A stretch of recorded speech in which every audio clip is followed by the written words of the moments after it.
Hello young friends, this video is being brought to you by Rao Scientific Society. So the series of videos which we are going to show you will help you to understand the fundamental scientific principles which you see around you, and it will help you to develop friendship with science. Now the first demonstration I have here, right here, is called Newton's Cradle. Sir Isaac Newton was a towering figure in classical physics, and he enunciated some fundamental principles like the principle of conservation of energy and conservation of momentum.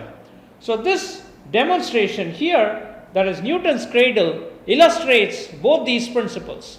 Now watch what happens when I pull back this ball over here, which is suspended by through threads from this frame.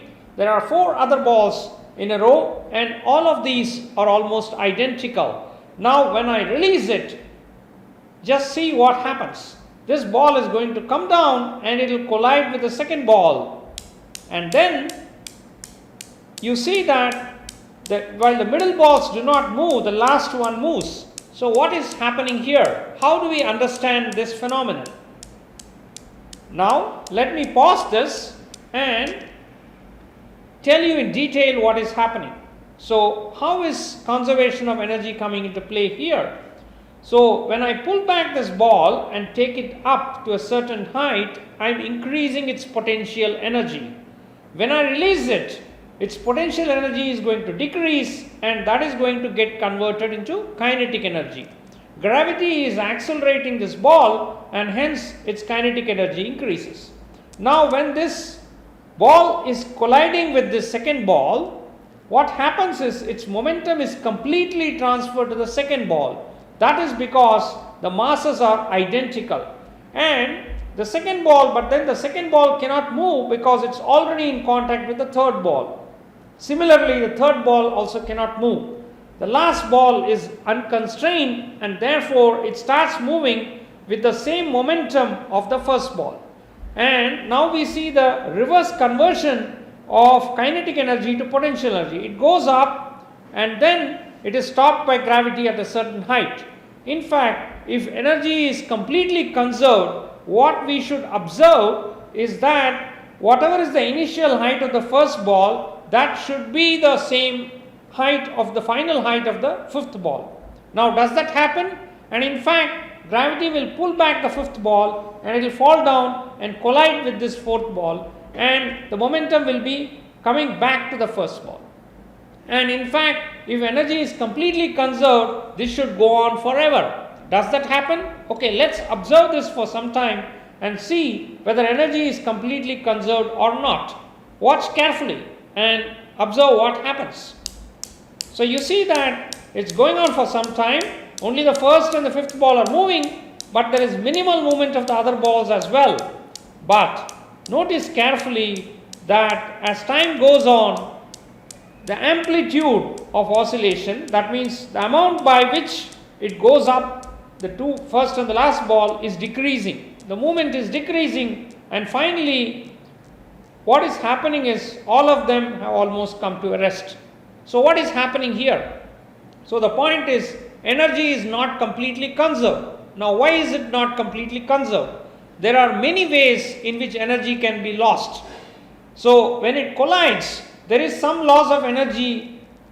First of all, you are hearing the sound. So part of the energy is converted into sound energy. But some of the energy is also converted into vibrations of these balls and the frame, and sometimes the energy is lost to the surrounding air molecules. So finally you see that initially whatever is the potential energy of the first ball, that's completely distributed all over the place, including among the remaining balls. Now let me further develop this by asking you a question. What do you think will happen if I displace 2 of them instead of 1 ball and leave it? What do you think is going to happen? Will only the last ball come out? Let's see. Now you see that when I release 2 balls at a time, 2 balls at the end are coming out. Okay? So the principle is that for momentum transfer, basically the masses have to be equal. Since I doubled the mass by displacing 2 balls were coming out. Okay? but again energy is lost after some time and it comes to a stop. Similarly, you can go further and ask, what happens if I release 3 balls? What do you think is going to happen? Let's observe. Now you see that 3 balls at a time, then 2 balls come out. So you see the back and forth motion, and in fact you have to observe carefully. Now one final last thing.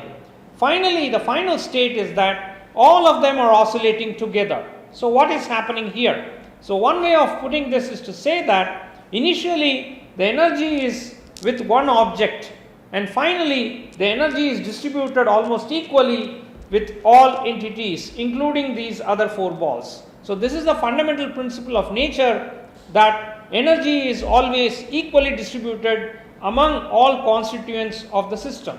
The same thing we observe. For example, if I have a pendulum which is swinging, it stops after some time due to air resistance. So where did the energy of the pendulum go? It went into the surrounding atmosphere. It is shared equally by all the molecules which are surrounding the pendulum. So that is exactly what you are observing here as well. The energy which was initially with only one of the balls is shared equally among all the balls as well as the surrounding molecules. So I hope you understood all the principles involved here. Energy is conserved to some extent in this case, even though it is shared, and we also saw the conservation of momentum, which was fundamental to predicting what would happen if I displace only 1 ball or 2 balls at a time. So this illustrates very well the principles of both conservation of energy and conservation of momentum. Thank you.